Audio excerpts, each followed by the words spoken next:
Why do young adults and teens consider suicide? Which young adults and teens are at risk of suicide, and what are the warning signs of suicide? Hello and welcome. I'm your host, Dr. Musam Tombeni, and signing with us today is Tepo Maseko, and the feeder interpreter is SABC Ndlovu. On Vital Signs, we'll focus on young adult and teen suicide. Coming up in the program, we'll listen to a young woman and a young man who attempted suicide. We'll speak to a clinical psychologist about the warning signs of suicide and self-harm and the lack of resources and the stigma attached to mental illness. We'll speak to clinical psychologists from The Couch, a practice of psychology and psychiatry that work closely with the South African Depression and Anxiety Group, providing funding and expert information on mental health illness. Lastly, we'll speak and of course hear a voice note from the National Department of Health spokesperson Foster Mohale about the first cholera death and the fifth person that tested positive for cholera.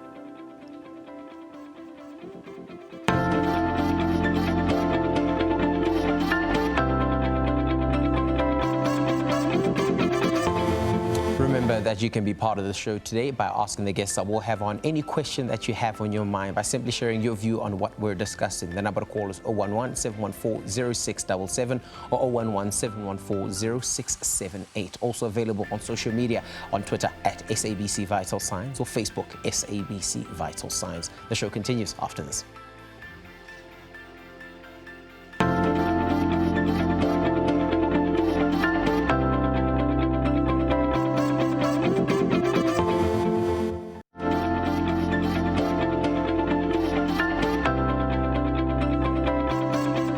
Welcome back to Vital Signs. Now, teen suicide is becoming more common every year in South Africa. In South Africa, 9% of all teen deaths are caused by suicide, and up to 20% of high school learners have tried to take their own lives. Hlonepho Fredericks, 21-year-old suicide survivor from Kimberley, shares her story about how she attempted suicide and what led to a suicide attempt. According to the World Health Organization, about 700,000 people die annually due to suicide. The WHO says suicide is the fourth leading cause of death among those between the ages of 15 and 29 years. And 77% of global suicides occur in low and middle income countries. 21-year-old Hlonepho Fredericks has had 2 attempts at suicide, and her scars are evident. She says her low marks at school triggered her depression and suicidal thoughts. My marks dropped, and then grade 10, that's when I started being really depressed, because I was like, okay, I'm struggling with this one subject, and now it's making all the other subjects difficult for me because I can't really focus and my marks are dropping. And then it triggered all the other things, like my childhood, where my parents divorced. The first-year electrical engineering student says therapy saved her. Ended up going to a psychiatric hospital, and that's where they helped me. Well, us being there, it's not just like a normal hospital where you're on a drip.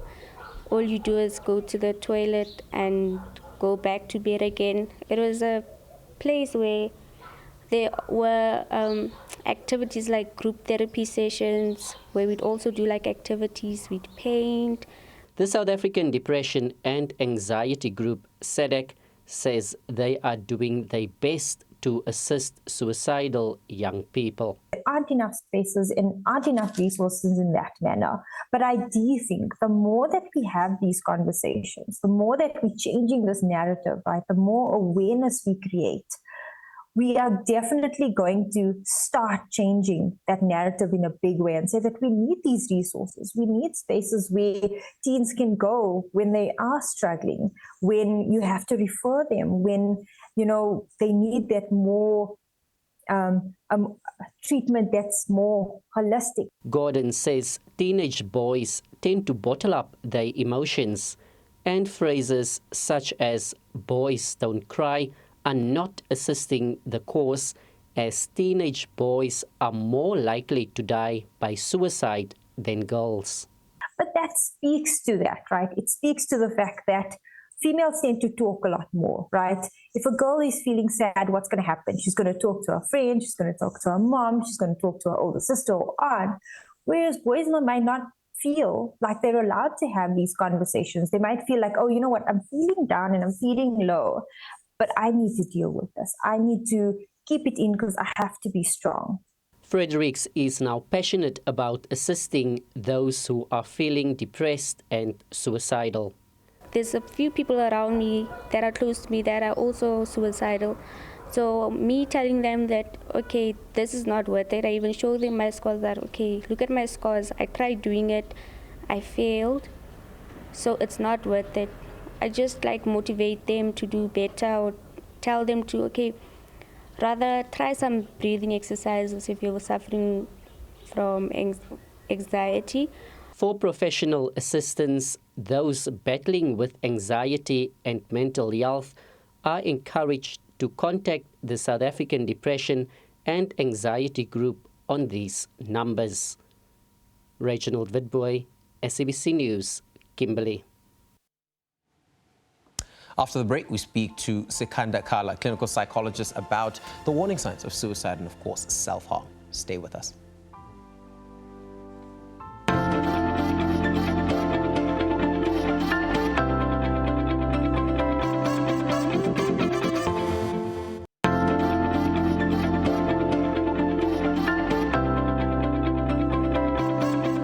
Welcome back to Vital Signs. Now, suicide is the fourth leading cause of death amongst the 15 to 29-year age group. Now, the World Health Organization published the Global Health Estimates Suicide Worldwide in 2019. Now, according to World Health Organization's Global Health Estimates, suicide is got 13,774 suicides were reported in South Africa in 2019. And of these deaths, 10,861 were men. We listened to Thabo Xaba, a young man from Johannesburg who attempted suicide because of his downfalls in his life and, of course, some failed relationships. Let's take a listen. The hardest day of my life is 2018. That's the hardest day I've ever experienced. And during that year, at some point there was a breaking point. It came my situation at home. I had a terrible older sister. She put me through a lot, especially physically. I don't have a father to teach me how to be a man. I didn't have something like that. And meanwhile, here's a woman who's like 9 years older than me and physically abusing me on my holidays. It was like varsity was a lot on me. At the same time, I'm thinking about my life and my dreams as to what I want to be, but equally I want to die. And at the time, I feel like I got into a relationship with someone where I put my existence into her. And she told me she can't be with me because I'm broken.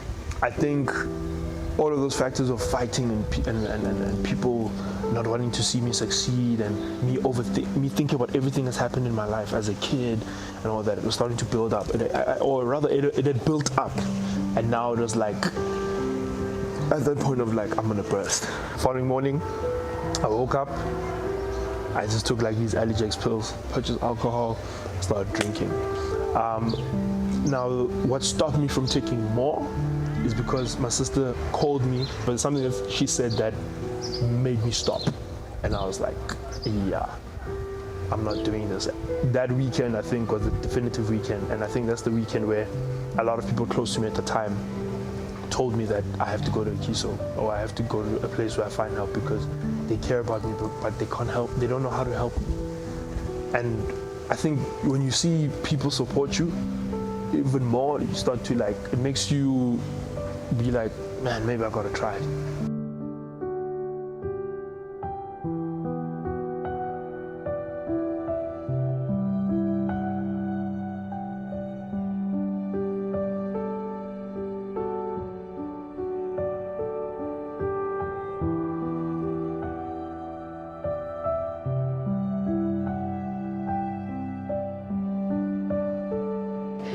When we look at mental health or mental illness, it doesn't discriminate age, race, gender, class, religion. It can affect anyone and anyhow, anywhere. What we know from SADAG's experience is that in South Africa, the youngest suicide has been 6 years old. The onset of a mental illness is normally in late adolescence, early adulthood, so between the ages of 17 and 23. So it would be very understandable that we would have high rates of mental health issues in that age group. They often deal with a lot of different problems, don't have enough coping skills or feel like they can talk to anyone, and that's when they make a quick decision to end their life. What we do know with children, adolescents, and even young adults is that our brains are not fully developed, so we don't have the capacity emotionally, psychologically to deal with all these problems. And it's never just one thing that causes someone to feel suicidal, and it doesn't just happen overnight. It's normally a combination of these issues over a period of time, and that's why we have to do so much more to support our teenagers and our next generation. We're having to talk about mental health and equip our teenagers with resources, coping tools, techniques on dealing with these different stresses and traumas and issues that they're dealing with that perhaps teenagers 20 years ago weren't dealing with. And it is something that we have to do a lot better at, because we're hearing of too many teens who are taking their lives. If someone says to you, you're not okay, don't try and brush it off and be like, nah, I'm alright. So you need to accept it. You need to say, or if you feel depressed, saying, I'm depressed, I need help.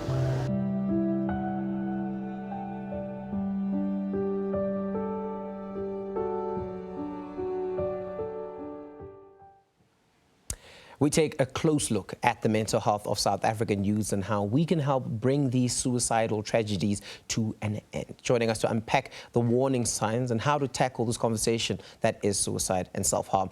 And of course, what to do if you're worried about a loved one who may be suicidal. Let's welcome clinical psychologist Sekanda Kala. Thank you so much for joining us again. You're most welcome. So, suicide is now getting its time in the light, in a good way, in that more discussions are coming around about it. Why is this so important? Yeah, I think it's important now, particularly from a contextual perspective, where we're going through so many pressures as a society, not only in the South African landscape, but globally. I think following the pandemic, we've realized that we're being constrained in so many different ways. There's systemic, structural factors, financial insecurity, job insecurity, all of these particular difficulties. And I think when you look at the youth in particular, that's also a life adjustment phase that kicks in as well. And that life adjustment phase already comes with a lot of internal dynamics revolving around identity, relationships, familial dynamics, academic pressures. You combine all of that with a societal landscape that's already stretching us quite thin at the moment. It then just becomes the perfect storm, and the pressure is overwhelming. And that's when we see these sort of presentations. Now, you've likely touched on the possible triggers that could, lead someone towards starting to have these suicidal thoughts and then even potentially trying to commit suicide. But I think it's important to open it up for the viewer at home that's watching that, thinks these problems that they're having and the thoughts that they're having are isolated to them themselves and not necessarily problems that every other person would potentially have. So what are some of the common things that people complain about when they speak about having potential suicidal thoughts and even attempts? Yeah, I think in the South African context, it's so important to delineate between the societal and structural difficulties as well as the maybe acute disorders like depression and other sort of mental health difficulties, bipolar mood disorder, borderline personality disorder, all of these particular presentations. So number one, what I would say is how much of it revolves around psychosocial factors, life difficulties, life stressors, how much of that is playing out, often with a persistence and an intensity to it. Because one of the two things we really look at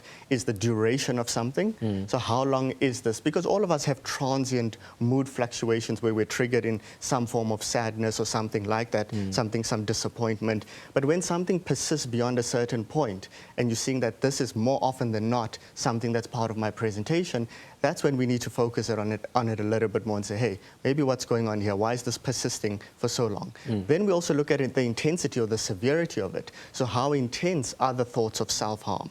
How intense are the thoughts of suicidal ideation? Is there some form of a plan, the means that one would utilize to harm themselves in any particular way? Those sort of things start giving us insight into how severe is the issue. And then, like I said, if it's related to some acute disorder, so depression, then you'll start seeing things like neurovegetative symptoms. People's sleep, appetite, energy, all of that would fluctuate. And that starts showing you that the routine and the structure is deteriorating. And that can give you some warning signs into a depressive symptomology as well. So maybe even a feeling of hopelessness, worthlessness. I think we're living in times where a lot of people have also a sense of cynicism and pessimism on the outlook of life. And you combine all of those factors, then maybe it leans into a depression space. And then we treat the depression and we see if that alleviates the suicidal ideation. Whereas the life stressors and the psychosocial factors, that we need to deal with that on a grassroots level, on a communal level, on family support, friendship support, partner-related support, and then start dealing with those issues. Now, do we find that a lot of people that attempt suicide, or those, I guess, that have potentially been successful in their attempts at suicide, have a background mental health history, where in the past they've had depressive episodes, or they might have some sort of mental health disorder? Yeah, so I think the important distinction is how we classify parasuicide, which is a suicide that does not result in a successful or completed suicide, versus a completed suicide which results in the loss of life. Often what you'll find is the structural, systemic, psychosocial factors result in a sense of feeling overwhelmed, and then there's an impulsivity to escape that feeling of being overwhelmed. And that's where you would usually see unusual behavior, where this is the first presentation of some form of a parasuicide. Whereas with the more lethal means of suicides and the repeated attempts, usually that speaks to some form of clinical disorder, like I mentioned. And then you would see that there are either some comorbid presentations as well there, or a history of something, maybe a history of bipolar mood disorder presentations, whether that's depressive episodes or manic episodes, you'll see something of that sort. So it really requires a thorough history taking and reflecting on what has precipitated these issues and what are perpetuating the issues. Now, the thoughts around suicide, I think, become problematic in the sense that they're one's own thoughts. And a lot of the time, these aren't expressed. So if you're finding yourself in a situation where the psychosocial issues, the work, the school, whatever it might be, is starting to overwhelm you, you don't necessarily share this information with anyone. So what are some of the warning signs that family members, friends, even colleagues could look out for in their friends and family members in order to be able to spot the small little thing that could potentially save a life? Yeah, I think there's two parts to that question. And I think the first part is the suffering in silence component, which we often see a lot of men do in the South African context and globally as well. And there's many reasons for that hegemonic masculinity and otherwise, and I'm sure we'll maybe touch on that a little bit later, but we tend to see men suffering in silence quite a bit and not expressing some of the thoughts that they have. And that is when we start seeing this kicking the can down the road situation, where it's almost like things will get better, and then it just gets so overwhelming and there's that reactionary component to it. When it comes to the warning signs of it, like I mentioned earlier, I think often it requires some immersion in trying to get a quality sense of how is this person's structure, how is their routine, how is their personality in general. And I think one of the key things that I'm always speaking about is the quality of our relationships allows for us to pick up on subtle undertones of shifts in an individual, to pick up on the nuance of it, and then to say, hey, how do we navigate through this?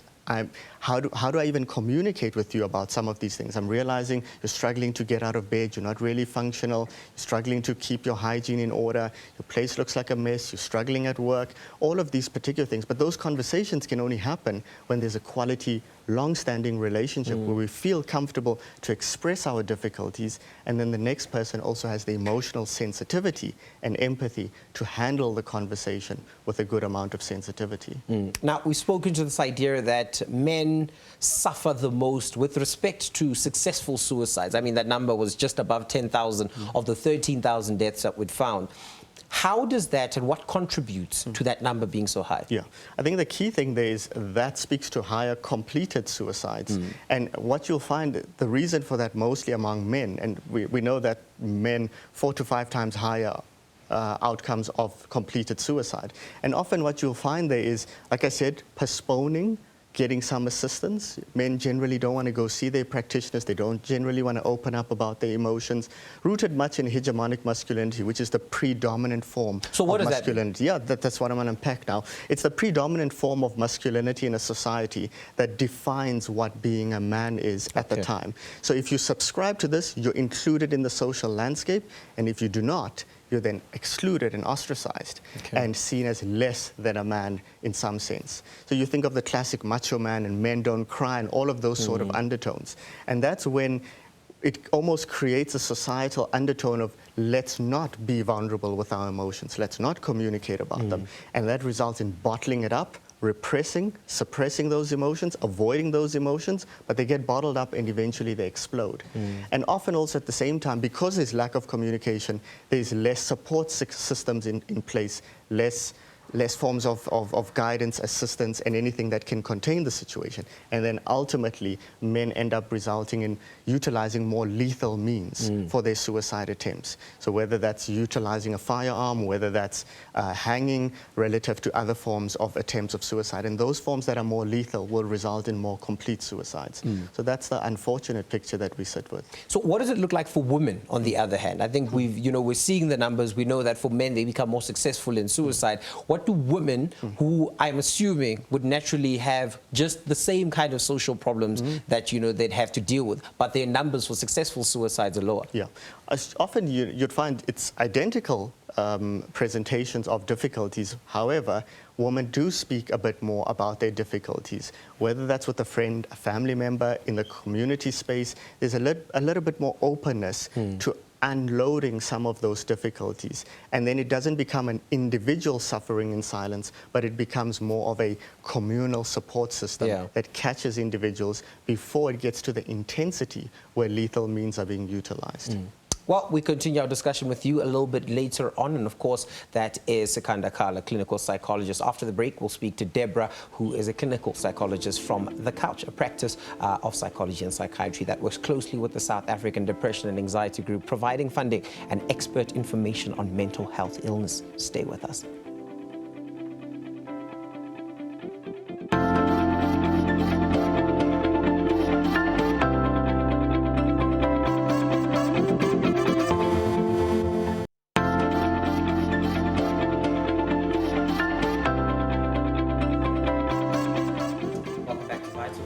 The South African Depression and Anxiety Group reports that there are 23 known cases of suicide in South Africa every day, and that for every person that commits suicide, 10 have attempted it. Joining us is Deborah Olusola, a clinical psychologist from The Couch, a practice of psychology and psychiatry that works closely with the South African Depression and Anxiety Group, providing funding and expert information on mental health illness. Thank you so much for joining us.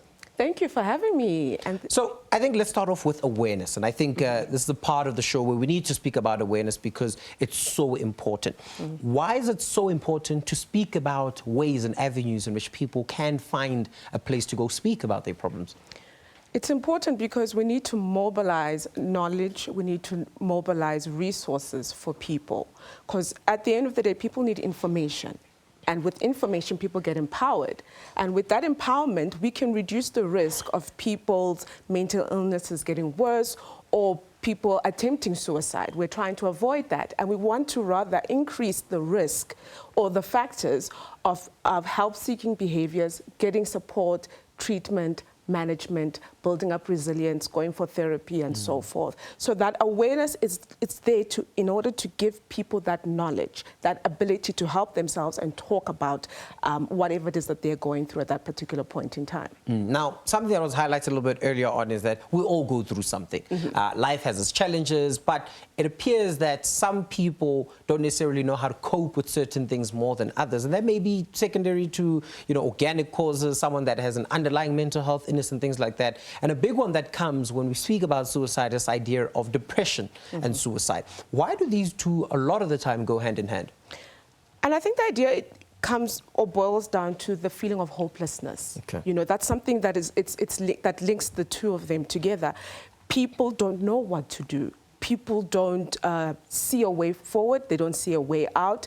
They don't know what happiness looks like anymore, and they don't even know if they'll be able to be happy.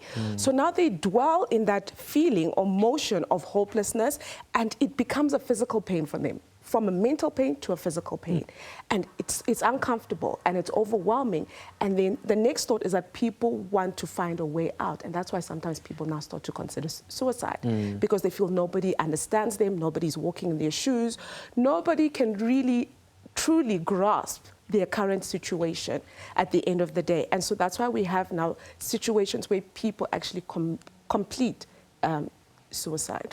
Yeah. Now, our focus today is young adults and youth, or teens, and the idea that, you know, young people have depression has to have us take a step back, where we say, what are these issues contributing to them feeling the way that they feel? So what have you identified these to be?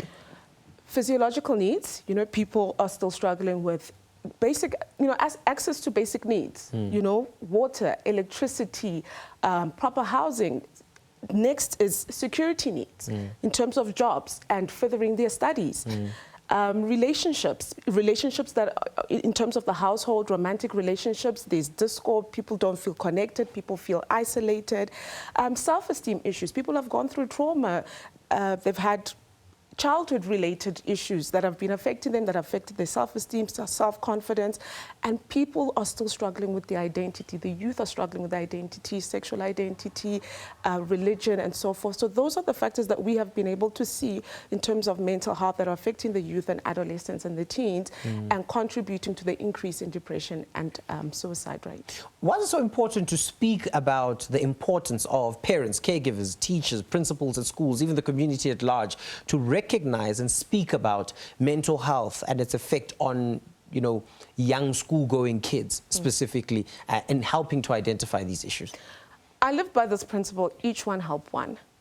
If we can empower the teachers, parents, and community at large, they can create a platform where the adolescents, the teens, can feel that they can freely speak about whatever it is that they're going through. We need to normalize having these discussions. We need people to feel that it's a normal thing, that they don't have to feel judged. They don't have to feel like whatever they're going through doesn't matter. So once we can get that normal dialogue or normal conversation to happen, they will feel more comfortable to talk about it, open up, and seek help.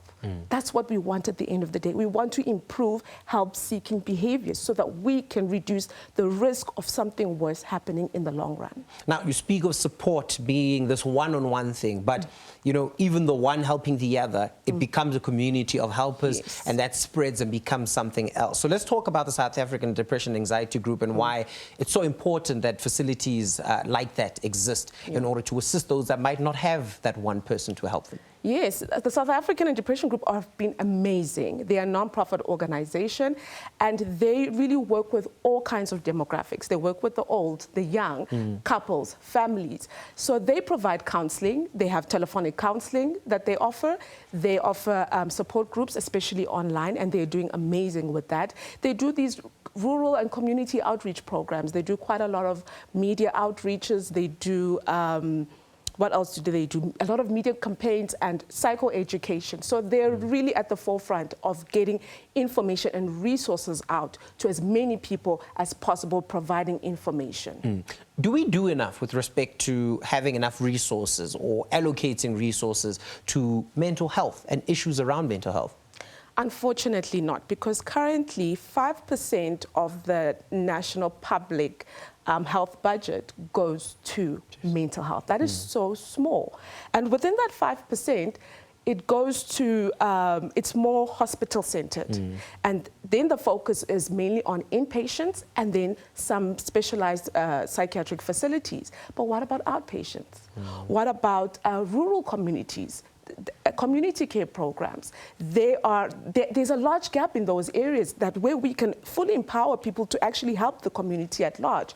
So 5% of the budget is so small, and it will not be able to target the mental health needs of the community and the society at large. So what should be done? And I'll give a bit of background. So I see a tweet the other day of someone saying, I see my psychologist costs me 1,900 Rand, and then I have to go see someone else who charges me 850 Rand an hour as well. So bringing the total to whatever the number is at that point in time. And this is how much an individual pays to have their mental health in check per month. Now, naturally, this is not a realistic amount of money that a lot of South Africans have. So how do we level the playing field? How does someone that can afford their mental health and is able to have this sort of picture that they have for their life, how do we pair and match these two people to have the same kind of, you know, mental health outcomes, except one doesn't necessarily have the funds? We need to increase the budget. Okay. If that is possible, we need to really increase the budget and be able to, or get some kind of funding, more funding, or raise funds in order to infuse it into areas like the SADC and other upcoming mental health programs or organizations that really have a passion with helping the people at large. Because at the end of the day, when we increase the budget, when we have more money, when we have more resources, we can improve in terms of mental health training. We can also improve in terms of professional development. We improve, what do you call it now?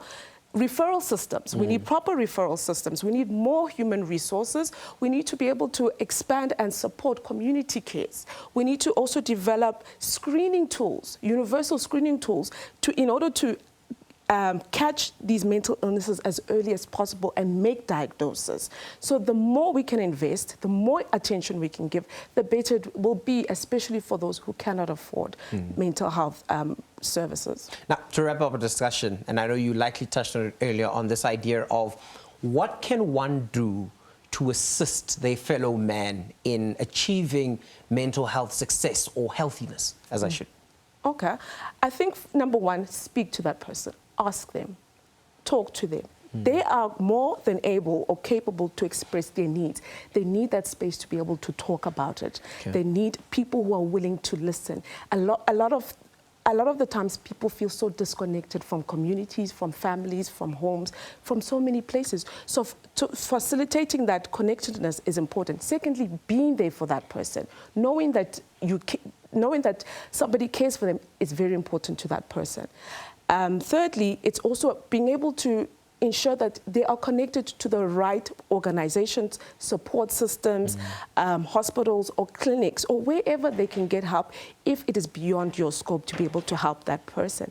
And it's important to continuously check up on that person. It's important for you to let them know that you're there for them, and whatever it is that they need, you're willing to listen and show them that they are of value. Well, thank you so much for joining us. I think quite an impactful thing that you've said, highlighting the need to try solve our societal issues with each other. Yeah. We are society ourselves, and leaning on each other in times of need not only benefits us as individuals, but greater community at large. Yes. Well, thank you. That was Deborah joining us, of course, to speak about how important it is to look at and, of course, address issues that live in and around mental health, supporting each other, but also looking for help and looking for solutions, and also finding these solutions, because they exist somewhere in this world. It's up to us to refer each other to those circles so that we get the help that we need. After the break, we'll continue our discussion with Sikanda Kala, clinical psychologist, about the lack of resources and, of course, the stigma attached to mental health. And lastly, we'll listen to a voice note from the National Department of Health spokesperson Foster Mohale about the first cholera death and the fifth person that's tested positive for cholera. Stay with us.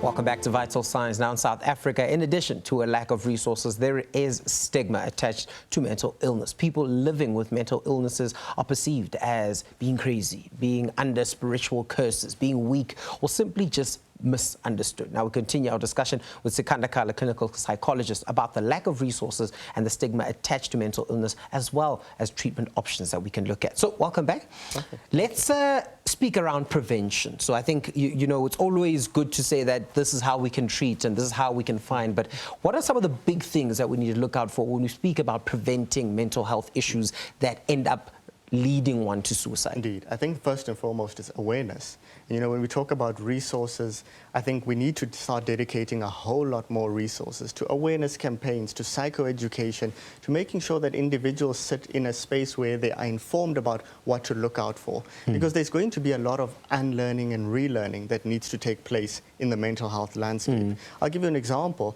You know, I think we've come a long way with depression. You know, we still have our fair share of difficulties, but I think depression's being understood far more than other forms of presentations like bipolar mood disorder, for example, where people perceive it as moodiness and constant fluctuation of moods, which that's not the case. You need to have a depressive episode of 2 weeks or longer. You then need to have a manic episode of 2 weeks or longer.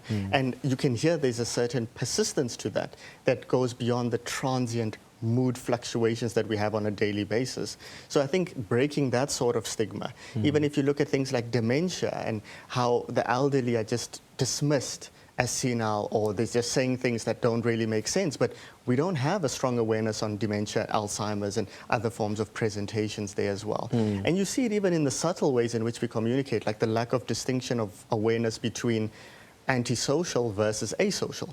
People use antisocial all the time when in fact they mean asocial. And we also then need to think about how that plays a role in perpetuating certain forms of stigma. Something that I often speak about is how for men in particular, which, as we said, the complete suicide rates are quite higher, there was a time where we always used to preface things with no homo when we were speaking. And we need to think about, what does that mean? Why do we need to put a disclaimer on being vulnerable with one another as men? What are the insecurities revolving around being vulnerable as men? So I think on an individual level, we need to think about that, micro level, but I think also broader structures, meso level, communities, we need to start normalizing mental health there as well. And then on a broader macro societal level, more awareness campaigns that are in the mental health space, sensitizing individuals to the nuance of presentations that we see there. And I think, lastly, if we go into the space of just more open communication, more quality relationships with the individuals we have, that's where the conversation starts. And that's where we start breaking the barriers when it comes to stigma. The idea of tough love, man up, you know, get it together. It's not that deep. You know, we live in the same household, we have the same problems. Why should you feel like you need to kill yourself versus us? We're also dealing with the same thing. These are very common things that are said and experienced by families that, you know, have people that have attempted suicide or are having these mental health issues at that point in time. How do families get roped into therapy in order to assist or prevent issues around suicide? I think, again, it goes back to awareness, and this time I speak more from like self-awareness and insight. I think the pandemic period taught us a number of things when it came to particularly our alcohol dependence and high rates of that in South Africa. We saw how many people were struggling with this intense desperation for needing some form of substance use to just cope with the daily lived experience. I think it's things like that where we normalize unhealthy coping mechanisms and we are sometimes aloof or indifferent to the healthy coping mechanisms. So even the sentiment of man up, toughen up, and what have you ties in again with the hegemonic masculinity that I spoke about earlier. That why is there a distinction between the boy child and the girl child when it comes to their emotions? Because as human beings, we all have emotions. As human beings, we all have personalities. So we need to then think about, why do we create that distinction in a way that may be doing more harm than good? So it requires just being mindful of how we engage, mindful of the impact of our words, and also to think about, can someone open up to me if I have that strong authoritarian stance that is so far removed from the emotional sensitivity of the conversation? So it's quite layered and multifaceted. Quite layered indeed. Now, we have asked you to give us a call today and give an input on what we're discussing, and we do have Anonymous from Pretoria. Thank you so much for your call. Good morning. Morning, hello? Hello, Anonymous? Yes, we're listening. What's your comment or question today, ma?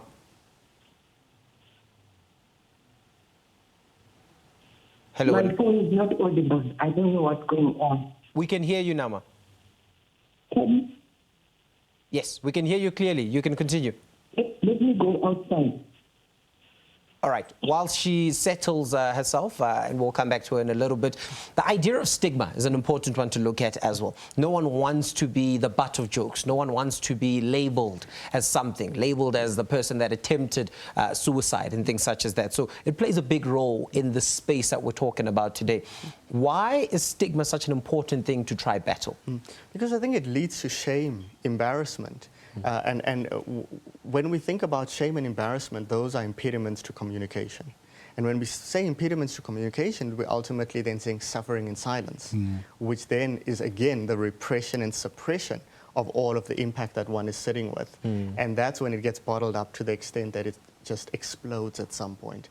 So I think if we can challenge the stigma, we can create spaces that are less shameful and people feel less of a fear of embarrassment, which allows not only for them to reach out early, but also when they do feel that it's quite heavy, they can also seek measures that can assist them. I think that's one of the most important aspects of it. Now, one big thing that was highlighted today is even though we live within ourselves and, you know, we are independent in some way, shape or form, we also live within a society, and many things influence how we behave, how we think, how we see the world. And a lot of the time, culture and religion plays a role in this.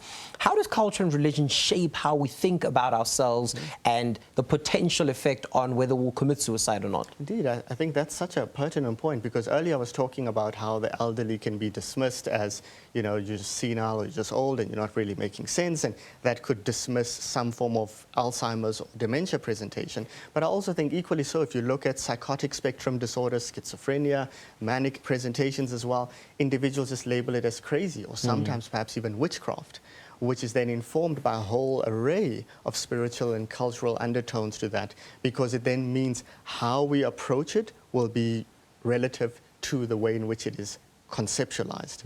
And I think it's important for us to say, how as a community are we identifying something, but also not only treating it, but seeing that the treatment is effective as well.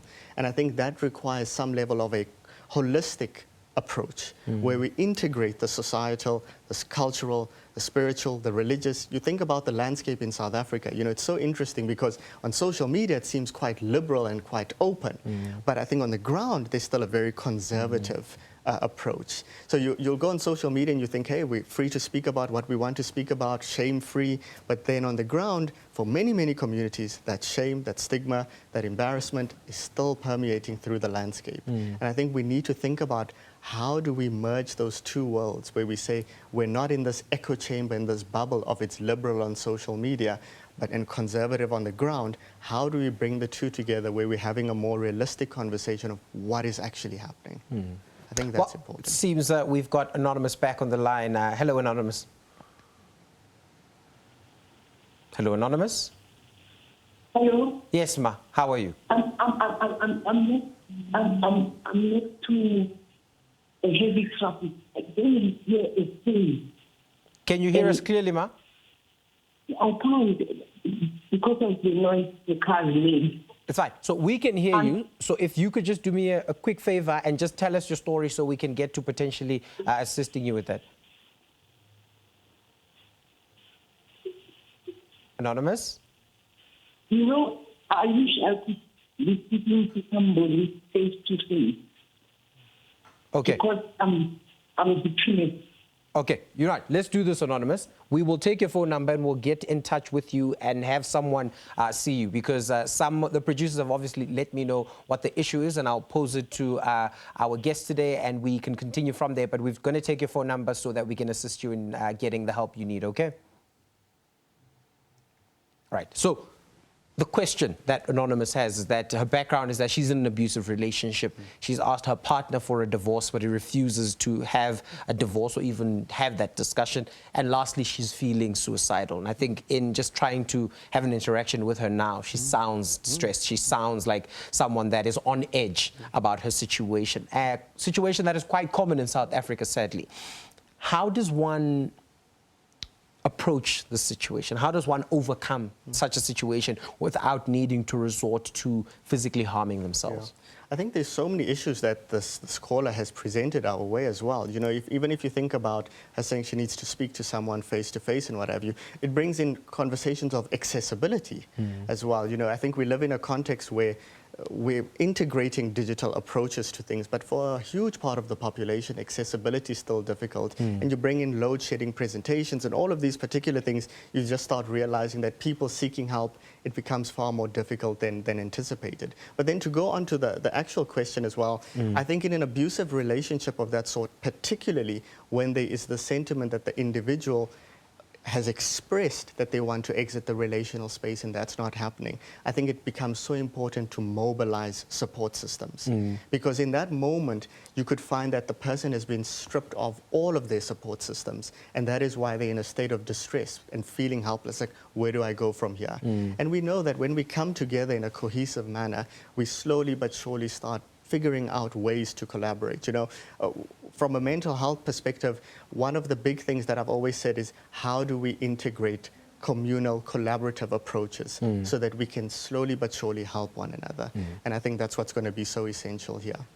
Well, Anonymous, I hope you take a little bit of something from that and are able to at least try get to a nearest center or be seen. But like I said, we'll try get someone to assist you as soon as we can so that you do not feel like you're in this position. Thank you so much for joining us, Mr. Kala. You're absolutely welcome. Good luck with the PhD. And of course, thank you for joining us to unpack this idea that we had today, this idea of discussing suicide. Of course, every year, at least 1.3 to 4 million cases of cholera are reported around the world, with 21,000 to 143,000 deaths worldwide occurring due to the virus. Now, we recently reported the first 2 cases when 2 sisters traveling from Malawi contracted cholera. The Minister of Health, Dr. Joe Phaahla, recently announced that the first death linked to recent cases of cholera detected in South Africa. This is what the National Department of Health spokesperson Foster Mohale had to say.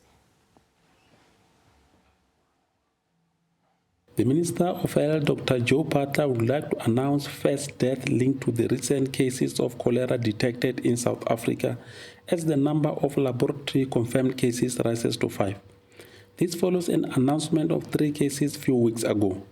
The deceased is a 24-year-old man residing in Wattville, Benoni in the Ekurhuleni district with no travel history.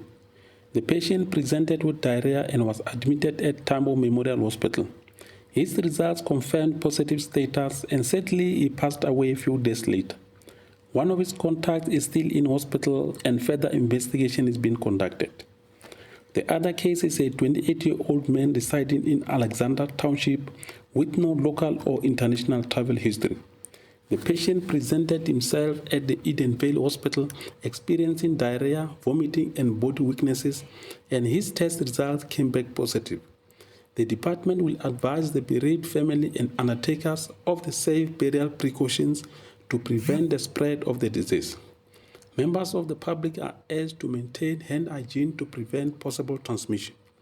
All people who experience cholera-like symptoms with or without international travel history are encouraged to immediately visit the nearest health facility for screening and testing to ensure early detection and successful treatment if they test positive.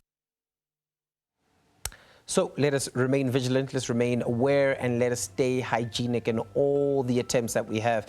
Every single opportunity that you get to wash those hands and keep clean and make sure that your water sources are looked after, please do. Thank you to all the guests for joining us today, and thank you for your participation. Remember that your mental health is a priority and should be a priority to you. So it's up to you to try get the help that you need. If you need to talk to someone, if you need to speak to someone, we've put out the number for SADC throughout the show. So please get in touch with them and get the help that you do need. But it doesn't necessarily have to be SADC. You could chat to friends, you could chat to family, but make sure that you're able to vent and let out your frustrations and speak to someone so that that weight on your chest feels a little bit off. Thank you for joining us. We'll see you again next week. I'm Dr. Musam Tombeni. This is Vital Science. See you soon.